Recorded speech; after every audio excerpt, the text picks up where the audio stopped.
Hello everyone. मैं पिछले कुछ दिनों से इस टॉपिक को लेकर बहुत कुछ होता देख चुका हूँ and I was holding my self. But जो कल हुआ है ना, दिस इज़ वेरी डिसहार्टनिंग। मुझे बहुत दुख हुआ है देख के कि समय वाइनी लिटिन की सारी वीडियोस अपने चैनल से रिमूव कर दी हैं। और ये बुरा लगना इन वीडियोस के जाने की वजह से नहीं है, ये तो थोड़ा ट्राई करने पर किसी और सोर्स से मिल जाएंगे। पर मेरा दिल ये देखकर दुखा कि वो कितनी बड़ी मजबूरी रही होगी जिसकी वजह से ये एक्शन लेना पड़ा। ये सीधा सीधा हत्या है फ्रीडम ऑफ स्पीच की, क्रिएटिव लिबर्टी की, और एक डार्क साइड दिखाता है डेमोक्रेसी की। वैसे तो डेमोक्रेसी के सारे एडवांटेजेस ही हैं क्योंकि ये मेजॉरिटी पब्लिक जिसमें बिलीव करती है उस पर फोकस्ड है।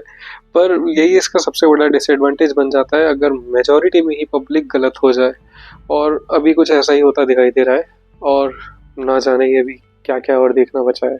किसी ने कुछ कंट्रोवर्शियल बोला, लोगों को पसंद नहीं आया, ओके। लोगों ने कमेंट्स में नाराजगी जताई, गुस्से में अपना ओपिनियन शेयर किया कि this is not acceptable, this is not our culture, okay cool. फिर कुछ लोग पागल ही हो गए, एफआईआर कर दिया और नेक्स्ट लेवल हेट देना स्टार्ट कर दिया। Absolutely not okay. और तुम रियलाइज कर रहे हो ये कितना स्केरी है कि तुम्हारे कुछ बोलने पर, आई रिपीट, कुछ फिजिकली करने पर नहीं, बोलने पर हेट वगैरह नहीं, सीधा लीगल एक्शन लिया जा रहा है क्योंकि तुमने ओपिनियन दिया। और उसने तो एक्चुअली ओपिनियन भी नहीं दिया, एक ट्रिक क्वेश्चन कर दिया जो हम बचपन में इस तरह करते थे कि समुद्र में तेरी मम्मी और पापा दोनों डूब रहे हैं तो तू किसे बचाएगा, जस्ट फॉर द क्यूरियोसिटी कि ये सिचुएशन में क्या करेगा। बस उसने इसका एक एक्सट्रीम वर्जन ले लिया और वो भी उसका ओरिजिनल थॉट नहीं था, उसने किसी और वीडियो में से देखा था। सी मैं रणवीर को डिफेंड नहीं कर रहा, ना ही मैं उसका फैन हूँ।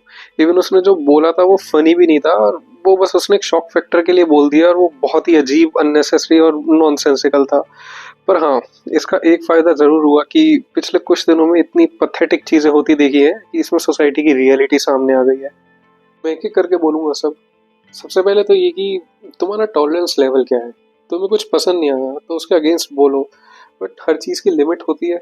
ये तो हमारा लॉ भी मानता है, छोटी गलती के छोटे फाइन्स, बड़ी गलती के बड़े फाइन्स और इवन जेल भी। अब किसी को थप्पड़ मारने के लिए सीधा फांसी हो जाए तो कैसा लगेगा। और यहाँ यही हो रहा है। वो क्वेश्चन घटिया था पर जो उसका आउटरीच आया ना, वो उस क्वेश्चन से भी घटिया है।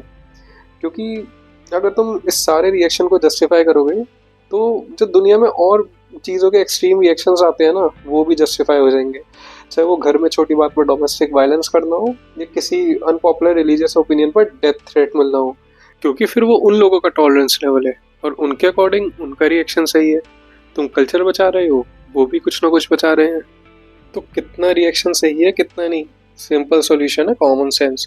उसने वर्बली कुछ गलत बोला, उनको वर्बली क्रिटिसाइज करना था, वो अपोलोजाइज करते, गलत पार्ट ट्रिम कर देते और आगे ऐसा कभी रिपीट नहीं करते। बात यहाँ खत्म हो जानी चाहिए थी। फिर दूसरे आते हैं वो लोग जो इसको कल्चर से जोड़ रहे हैं। यार उनसे तो मैं सही में जैन भाई के प्यारे शब्द कहना चाहूंगा कि अभी तू थोड़ा सा बीके है क्या। अनटिल अनलेस तुम्हें कोई फिजिकली फोर्स नहीं कर रहा, अपने कल्चर या गलत चीजों से इन्फ्लुएंस होने से बचने वाले तुम खुद हो। क्योंकि अभी के आउटरीच के लॉजिक के हिसाब से तो लिकर शॉप, सिगरेट, चाकू, छुरी, बंदूक, कॉन्डम, पॉन सब बंद होना चाहिए। क्योंकि भोले माँ बाप की भोली संतानों में तो दिमाग है नहीं, वो तो इन्फ्लुएंस होकर किसी भी चीज का गलत इस्तेमाल कर सकते हैं। फिर आती है हमारी मीडिया और नेता लोग। भाई इससे ज्यादा हिपोक्रेट प्रजाति एग्जिस्ट नहीं कर सकती, जिनके जरूरी मुद्दे पर कोई ओपिनियन नहीं होते। पर हाँ, अगर बात हो एलविश यादव की या सैफ अली खान पर किसने अटैक किया या कैसे कॉमेडियंस पर इंडिया के कल्चर बचाने की जिम्मेदारी है, ये सब बताने के लिए सबसे आगे है। और मैं ये सरकास्टिकली नहीं बोल रहा है, पर सही में इनमें से आधों के घरों के बच्चे खुद अपने सर्कल में मिल्फ वाले जोक मारते होंगे। जब एक अमीर घर की औलाद एक बड़ा क्राइम करके ऐसे लिख के बच जाती है, तब इन्हें महसूस नहीं होता कि इससे भी तो बच्चे इन्फ्लुएंस हो सकते हैं, कि कैसे पैसा है तो क्राइम करके बचना कितना आसान है। फिर आते हैं कुछ डिजिटल क्रिएटर्स। अपना ओपिनियन देना या दो चार एक्चुअली फनी मीम्स बनाना तो समझ आता है, पर सिर्फ इसलिए कि ये टॉपिक ट्रेंडिंग है इस पे अननेसेसरी विदाउट एनी क्रिएटिविटी कुछ भी बना देना और उसको मॉक करना, भाई तेरी मेंटेलिटी भी उतनी खतरनाक है जिसके तू मजे ले रहा है। फिर कुछ वो लोग हैं जो बोल रहे हैं कि डार्क ह्यूमर के नाम पे कुछ भी बोलोगे क्या। सी, अगर कोई डार्क कॉमेडी या कुछ भी और सिर्फ इसलिए कर रहा है क्योंकि वो ट्रेंड में है एंड मोस्ट इम्पोर्टेंटली बिना किसी क्रिएटिविटी के कर रहा है, तो गलत है।